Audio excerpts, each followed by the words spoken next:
Gracias. Ok. Bueno, muchas gracias por la invitación a la Comisión Fulbright a contar un poco mi experiencia en esta primera cohorte de becarios de la beca Nexus. Para mí es un gran placer contarles un poco de lo que me ha tocado vivir. Si quieres pasar a la siguiente. Eso. Y ahí pasamos a la siguiente.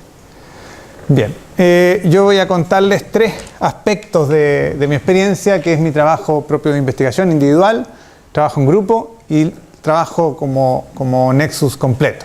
Entonces hay tres transparencias.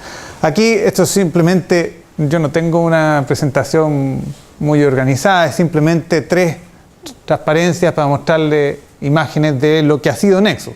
Todas estas fotos son de parte de mi trabajo de investigación. Es parte de lo que hice en Baltimore. Lo primero es que el corazón de este programa es un proyecto de investigación que ustedes tienen. En mi caso, yo hice mi doctorado en temas de infraestructura y energía renovable. Mi expertise es en integración de energía renovable y por lo tanto ese es el tema justamente, un tema un poco más específico obviamente, pero ese es el tema en que hice mi investigación, que postulé en la misma postulación que van a realizar ustedes, que desarrollé durante este año. Entonces, el corazón es que hay un proyecto de investigación que uno quiere desarrollar. Y una de las primeras cosas grandiosas de Nexus es que permite crear una colaboración con alguien que es top en el área y poder desarrollar eso. En mi caso, que yo les decía, trabajaba en integración de energía renovable. Una de los gurús en el área de mercado eléctrico es el profesor Benjamin Hobbs de la Johns Hopkins University, y yo quería trabajar con él, obviamente, porque toda su expertise. Y aquí es lo primero que les voy a decir respecto a su proyecto. Mi experiencia fue que en un congreso, antes de la postulación, estaban corriendo la postulación, justamente en el periodo en que están ustedes acá, en un congreso me acerqué al profesor Hobbs, le dije, mire, hay una postulación de una nueva beca de Fulbright, que da, entre otras cosas, una pasantía y una investigación que podemos realizar, que se puede realizar conjuntamente con alguien de Estados Unidos. A mí, yo trabajo en un tema similar al de usted, me encantaría poder trabajar con usted, dada su experiencia, y la beca Fulbright, si es que me la gano, pagaría toda la investigación, pagaría toda la estadía de 2 o 3 meses que me iría a hacer con usted. Lo único que usted le pido es una carta en que me aceptaría. ¿Puede o no puede? Y él dijo, sí, ¿por qué no? Y ese es el primer mensaje que les quiero dar. O sea, traten de ver quiénes son colaboradores, expertos internacionales, con quienes a ustedes les gustaría trabajar. Y quizás contáctenlo. Yo no lo conocía antes. Simplemente lo contacté. Y creo yo que si alguien ve la oportunidad de tener mano de obra calificada a cero costo, ¿por qué no? ¿Cierto?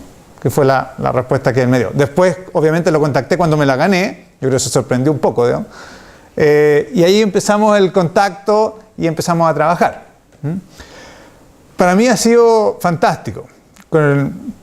Fui desde el 15 de diciembre hasta el 1 de marzo, 2 meses y medio, a trabajar a la Johns Hopkins University con el profesor Hobbs.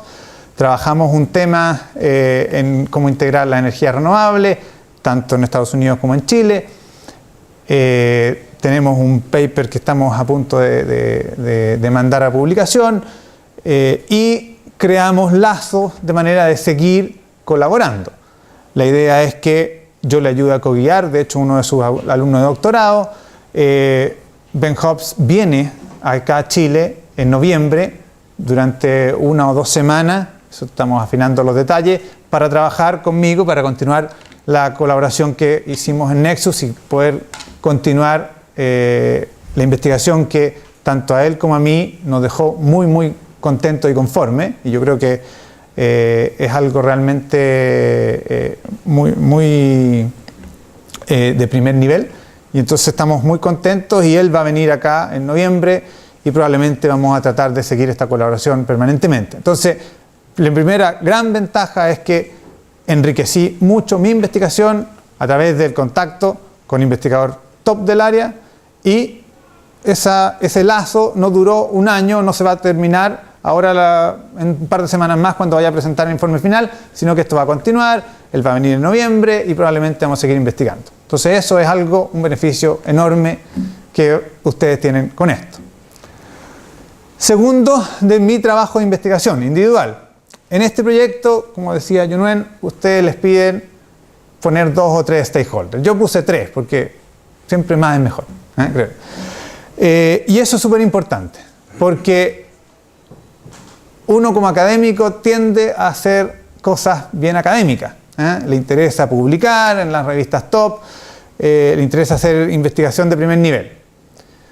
Pero una de las cosas, uno de los focos de Nexus es las políticas públicas y una de las cosas muy buenas que me pasó en este programa es que los 3 stakeholders que yo tenía acá en Chile son los que me ponían el pie a tierra y me decían, sí, pero esto no aplica en Chile. En Chile esto aplica.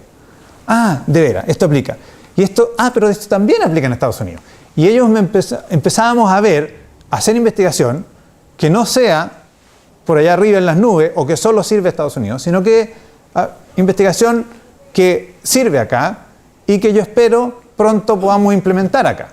O sea, la planificación de la red para fomentar la energía renovable que estamos proponiendo, yo espero, y estamos en conversaciones, uno de mis stakeholders es director de Transelec, otro es del gobierno, esperamos efectivamente conversar de manera que este año o el próximo año empiece procesos. Estos son procesos largos, así que uno no puede esperar de que en el mismo programa Fulbright uno tenga implementada la política pública que está proponiendo.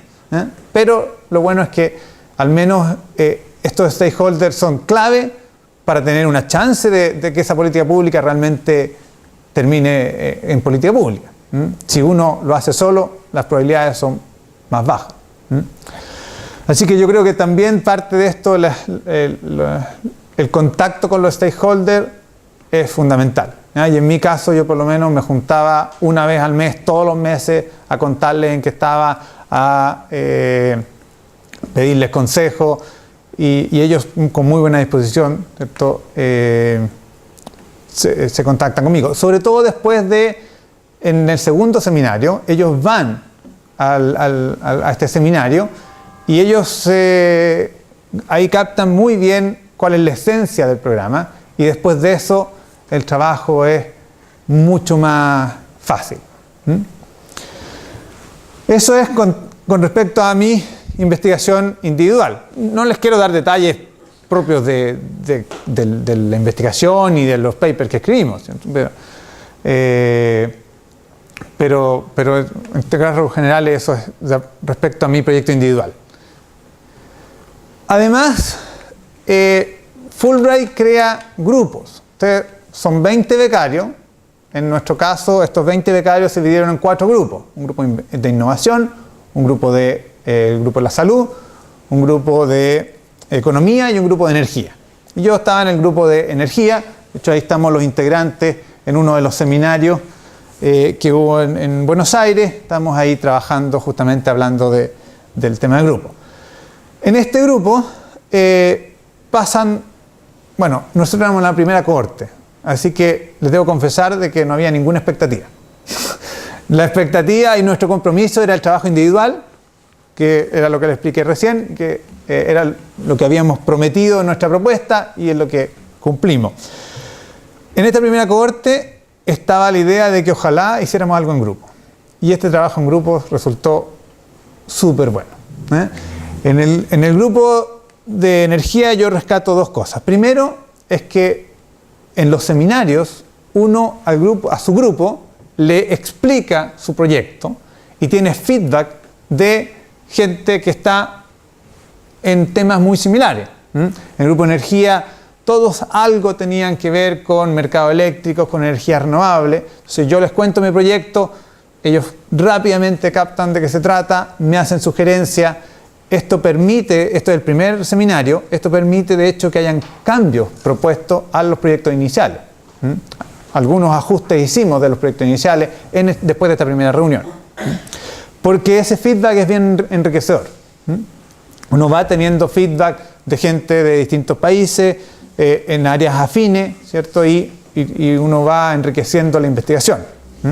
Y esto para mí fue súper bueno hacerlo que fuera antes de la pasantía, ¿cierto? En Estados Unidos, porque te permite decir, esto en realidad es súper importante para Latinoamérica. Tuvimos la suerte, son todos latinoamericanos, excepto Gary, que es de Jamaica. Y entonces me permitía focalizarme en qué iba a ser importante y tener un feedback del proyecto también. Eso es algo bien enriquecedor. Lo otro es que también funcionan así como creer en mi proyecto individual, logré crear redes de colaboración, acá también.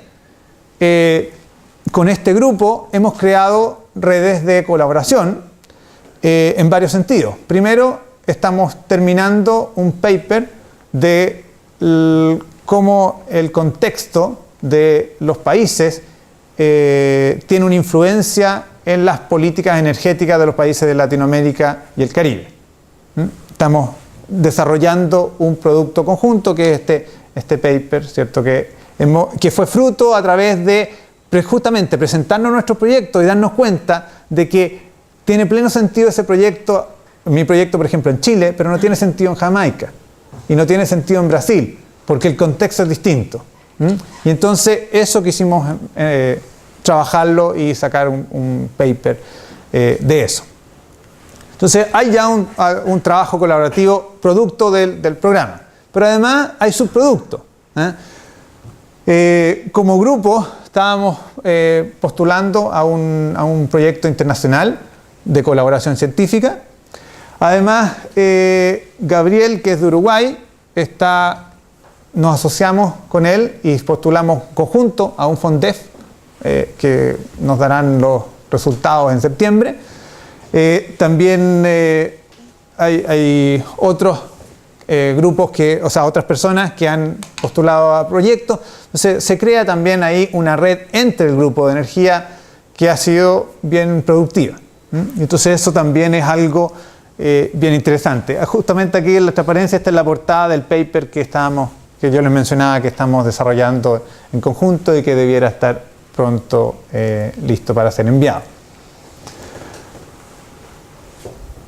Y el último aspecto que yo les quería contar era respecto al grupo Nexus. Ahí estamos los 20 becados con algunas personas de Fulbright. Aquí estamos en distintas reuniones, ¿cierto? Y ahí estamos al final de nuestra meeting en Buenos Aires. Aquí en el grupo Nexus, como su todo, también nos juntamos varias veces. No solo el trabajo en grupos individuales, sino que sobre todo en la primera reunión tenemos varios plenarios de todos juntos. Y eso para mí fue una experiencia nueva y muy enriquecedora. Yo estoy acostumbrado a ir 3, 4 congresos al año, súper específicos en mi área, todos relacionados con integración de energía renovable, mercado eléctrico, etc. La mayoría que voy son puros ingenieros y todos tienen el feedback directo de si la ecuación está bien o está mal. Este grupo es súper diverso. Médicos, arquitectos, escritores, periodistas, ingenieros, economistas. Y una de las primeras actividades que uno tiene que hacer es explicar en 15 minutos su proyecto a toda esta audiencia y que la audiencia tiene la obligación de dar feedback a cada proyecto. Y eso es súper enriquecedor. O sea, primero explicarlo y que me den feedback de distintas visiones del proyecto es súper enriquecedor. Y después tener la obligación yo de dar feedback a los otros 19 proyectos también es súper enriquecedor. Porque en entender el proyecto de telemedicina que hay en Colombia, uno hace clic de muchas analogías que puede usar en su propia investigación. Y las cosas brillantes yo creo que vienen justamente de eso, de entender cosas que no se aplican en un campo de uno y tratar de hacer el clic. Y eso yo creo que es súper valioso de este trabajo en el grupo completo. Además, en este grupo completo también, al menos en esta primera cohorte, ha surgido una ayuda o una especie de contactos también, de posibilidades que a futuro quizás podrían ser interesantes. El ver estos proyectos, por ejemplo, de arquitectura, que están haciendo un nuevo diseño arquitectónico de manera de poder aprovechar mejor la luz solar y a lo mejor también incluir paneles solares, etcétera. Uno dice, bueno, hay espacio a lo mejor para que mi trabajo de investigación en torno a energía renovable a lo mejor también puede conversar un poco con la experta de arquitectura y tratar de hacer algo en conjunto. Y han surgido, yo creo que es un semillero de un montón de proyectos y un montón de ideas que han surgido en este grupo completo. Yo lo que les cuento, mi visión o mi experiencia ha sido un poco esa. El programa Nexus es un programa que, si yo lo tengo que escribir en 2 palabras, es un open mind. Abre la mente de lo que uno está acostumbrado a hacer, muy focalizado, y desde ese punto de vista ha sido una experiencia súper enriquecedora. Así que, de todas maneras, los motivo a postular a este programa. Gracias. Eso. No sé si las preguntas las contestamos en conjunto. Sí. ¿Tienen preguntas a cualquiera de los dos? Sí, yo tengo una pregunta. Acerca de los colaboradores, stakeholders, tiene que ser 100% chileno, o sea, tiene que ser chileno. En caso de que no sea chileno, ahí ya sería como un caso a caso, me tendrías que mandar el por qué y quién sería y de qué país. El año pasado, por ejemplo, alguien quería integrar a una persona de Brasil y como por el enfoque, el tema, era posible, pero eso lo tenemos como que revisar caso a caso. ¿Ya? Sí, quizás complementando eso, la idea, y los que te van a revisar los documentos tienen esa idea, la idea del stakeholder es alguien que asegure que tu propuesta de política pública se puede implementar en Chile. Entonces no es un colaborador científico, digamos, es alguien que asegura eso. Una pregunta, ¿qué nivel de elaboración o avance tiene que tener el proyecto de investigación? Y la otra pregunta es si es que debiera apuntarse a un proyecto conjunto con datos internacionales de Chile y otros países o no necesariamente, o puede ser un proyecto que se aplique solamente en Chile y que de alguna forma uno obtenga otros recursos en la pasantía. Me gustaría más orientación en eso. Mira, el enfoque de la investigación, o sea, en cuanto a si tiene que estar dirigido únicamente a Chile o a la región, creo que ambas propuestas son válidas. La visión regional o local es indistinto, o sea, puede hacer una postulación. Lo que sí es que la investigación ya tiene que existir, digamos, no puede ser solo una propuesta de investigación, ya tiene que haber como pero eso obviamente es distinto, cada postulante tiene como un nivel diferente, pero tiene que ser algo ya digamos, en forma. O porque la propuesta obviamente es original, no es algo que tú ya hiciste. Lo que sí tienes que mostrar es que no es algo que te estás cambiando ahora de área. O sea, en mi caso la propuesta obviamente no la había desarrollado porque es para desarrollar ese año, pero yo mostré, no sé, tengo 8 publicaciones en el mismo tema relacionado, o sea, he estado trabajando en ese tema, eso es lo que tú tienes que mostrar. En ese sentido, la investigación que propones, ¿puede ser una investigación que ya está en curso? Por ejemplo, que se haya postulado a un proyecto en conjunto con un investigador americano de primera línea, por ejemplo, que tengas un proyecto que está en etapa de postulación o que piensas postular en conjunto. No existe restricción en cuanto a eso. O sea, lo ideal es que se desarrolle la investigación durante... La pregunta es que, por ejemplo, investigación en biomedicina, que necesitan recursos bastante mayores que el aporte que hace Fulbright. Probablemente tú vas a necesitar que se postulen a proyectos en paralelo para tener financiamiento para poder hacer los proyectos que tú deseas hacer. Esos proyectos o son del profesor que está en Estados Unidos o son tuyos que vas a usar recursos para poder desarrollar esa investigación. Porque no hay recursos extra aparte de los $30.000 No. que se aportan.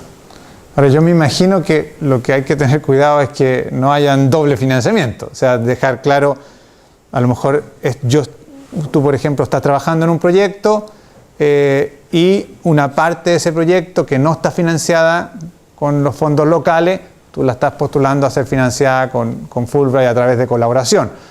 Que no vaya a pasar, digamos, de que un fondo te paga un viaje de colaboración y también te pagaba por esto. Eso es lo que tiene uno que tratar de evitar, me imagino. No. Mi pregunta iba más bien por hecho, por ejemplo, un proyecto de investigación en el área biomédica, en donde trabajo yo, y te cuesta, no sé, 200, 300 millones, o sea, $600.000. La parte que puede financiar Fulbright con los $30.000 es bastante menor, o sea, puede ser una parte de ese proyecto que tú ya tienes en curso o que estás postulando. Es que el financiamiento de los $30.000 es puntualmente para las visitas, digamos, para los seminarios, para la visita a Estados Unidos, los gastos de mantención, de transporte, principalmente para esos temas y bueno, para algunos otros temas como de materiales y esto, pero no para financiar, digamos, algo posterior. No te alcanza, o sea, la estadía de los 2 o 3 meses, más los viajes que te tienes que pagar tú de esa plata también a las 3 visitas, te va a consumir los $30.000. Entonces. Mi consulta un poco, ya la veo contestada en tu presentación. Se estimula que se publiquen los resultados, no hay problemas de propiedad intelectual en ese sentido, o sea, se pueden publicar todos los resultados de la investigación en revistas, etcétera, no hay inconveniente. Sí, no Sí. hay problema. Hay que De hecho, es la idea. Sí, no hay ningún problema. Ahora, el foco de Fulbright, eso sí, no es publicar en revistas científicas. Obviamente que la gran mayoría de nosotros somos académicos y nos interesa eso. Y mi objetivo era obviamente sacar publicaciones. Pero el foco de este programa es implementación de política pública. Así que si tú no publicas en revistas EASY, eso no significa que tu proyecto fracasó. Es más, si tú logras implementar una política pública, podría ser mucho más exitoso que uno que hizo 5 publicaciones EASY, por este foco. Ahora, como decía, la mayoría de nosotros somos académicos y nos interesa además tener publicaciones y en eso no hay ningún problema de propiedad intelectual. Una consulta relacionada con lo mismo, sobre el trabajo previo. Porque yo tengo, por ejemplo, trabajo previo científico y en tecnología, digamos, publicaciones, como dices tú, y obviamente tengo propuestas de proyectos en ese sentido, pero la parte de políticas públicas sería como algo nuevo. ¿Es necesario tener experiencia previa, por ejemplo, en trabajos previos relacionados con políticas públicas, o justamente el programa podría servir para iniciarse en esa línea? Porque hablamos de que hay que tener trabajos previos, pero también tiene que ser en ese sentido, o más bien... La idea sería reenfocar como el proyecto como al área de políticas públicas en caso de que no esté en relación, pero tu proyecto sí está enfocado en alguna de las áreas de investigación. Entonces la idea sería como enriquecerlo con la parte de políticas públicas. Pero no es necesario tener experiencia previa en eso. Es muy común que postulan y no existía esa parte. Ya. Una pregunta. En este caso tú buscaste un partner que fuera el mejor. Muchas veces uno tiene ya alianzas o relaciones con ciertas universidades de Estados Unidos que también son de P1. La pregunta es la siguiente. Con respecto a las cartas de recomendación, uno podría, mira, el grupo en el cual yo investigo, hay un experto en políticas públicas, voy a trabajar con él, pero ya la universidad te conoce. ¿Hay alguna invalidez en que la carta de recomendación sea el mismo grupo de investigación o por lo menos, digamos, el school que te va a recibir en apoyarte, o tienen que ser cartas nacionales? Hay un... Sí, en el fondo la carta de recomendación, solamente uno dice entre pares, pero uno puede recibir cartas de recomendación a nivel mundial que son tus pares de investigación. Y uno de eso incluso podría ser la universidad que te recibe. En ese sentido, ¿hay alguna restricción con respecto al origen de tu carta de recomendación? Bueno, es que hay 3 cartas de recomendación que pueden venir de la persona que tú decidas y una carta de invitación de una universidad. No, eso no hay que ver. Sí. ¿No? Ya. La carta que en el fondo es la persona a quien tú contactaste, como ya lo conoces, te recomienda a venir. En las cartas de recomendaciones así, no sé en esta segunda versión, pero en la primera versión por lo menos había una restricción de que una tenía que ser al menos de un stakeholder. De los stakeholders que tú invitas, una tenía que ser de ellos. Eso te asegura tu links con el stakeholder. Claro, pero, y bueno, por otra parte, esto no es 100% restrictivo, pero la idea es de que si tú ya trabajas con un grupo en Estados Unidos, tal vez amplíes tu red. Ajá, busques tal vez una universidad con la que no has trabajado, un experto en la misma área con el que no has trabajado. ¿Ya? No es 100% restrictivo, pero es parte del programa ampliar las redes. Entonces, también siempre proponemos que busquen a alguien nuevo. Sí, no es para nada restrictivo, pero yo te recomendaría... El espíritu es ese, digamos. El espíritu es ese. No. Si tú dices, voy a trabajar exactamente con los mismos que he trabajado y haciendo lo mismo que he estado haciendo hasta ahora, no te vas a ganar la beca. Entonces, La idea es tratar de... eso. ¿Alguna otra pregunta? Las áreas de investigación en emprendimiento también tienen que ver con energía sustentable, o sea, de esa área, o puede ser otro tipo de emprendimiento. Buena pregunta. Y es algo que yo iba a decir y se me fue. De hecho, estos 4 grupos fue bien difícil formarlos. Estos 4 grupos de las 20 personas, porque hay muchos proyectos de investigación que caben en más de uno.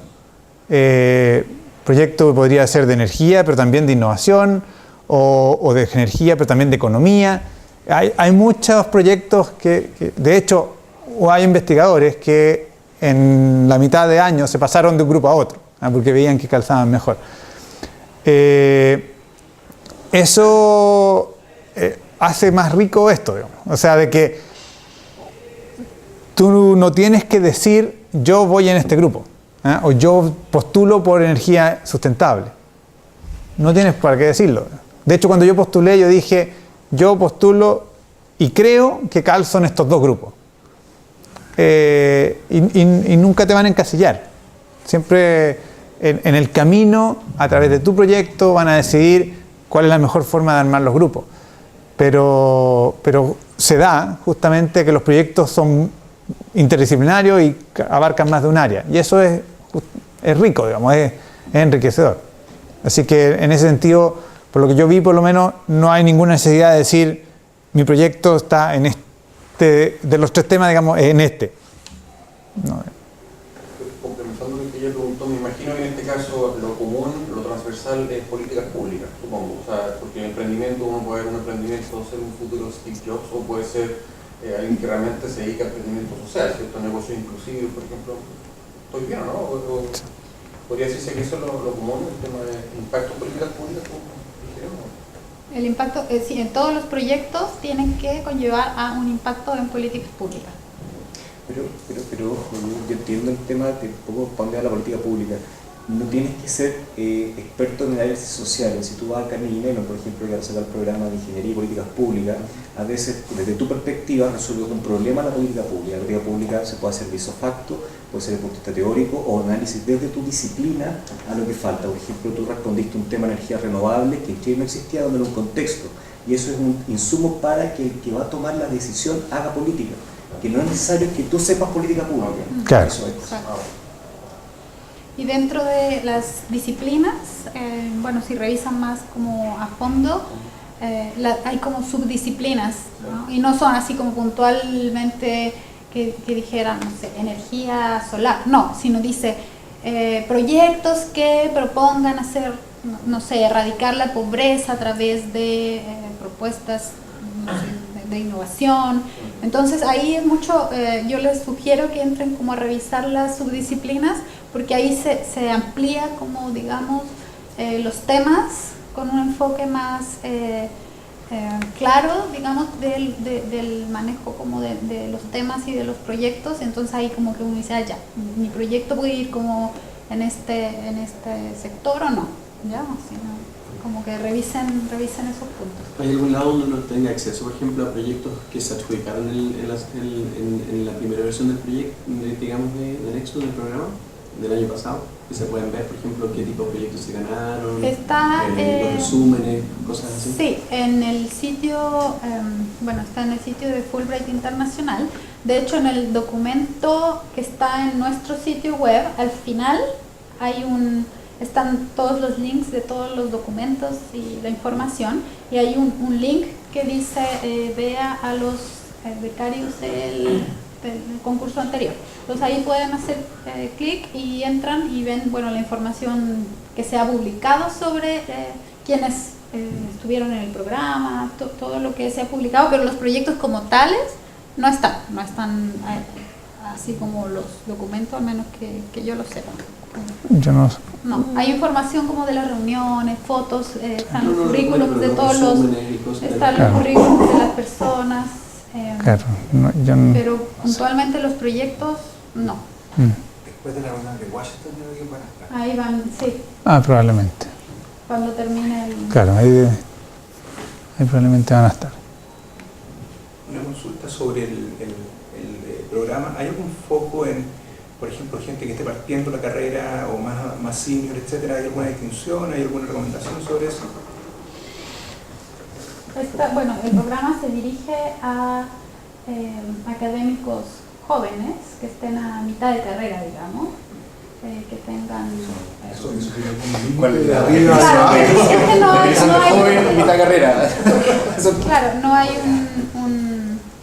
una limitación así, tal cual que diga entre tantos y tantos años, no.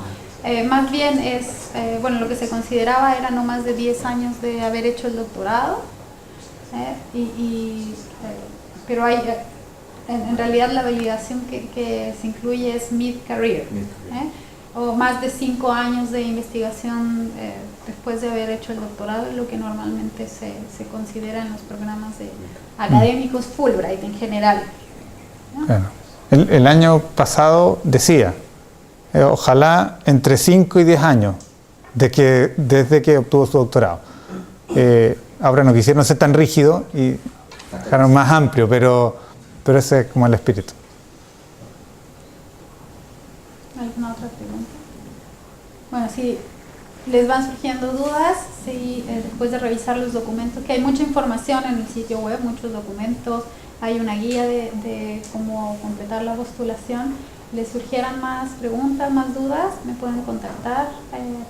Los datos están en las hojas que le pasamos y con mucho gusto les vamos a responder cualquier duda. Muchas gracias a todos por acompañarnos. Gracias. Gracias. Gracias.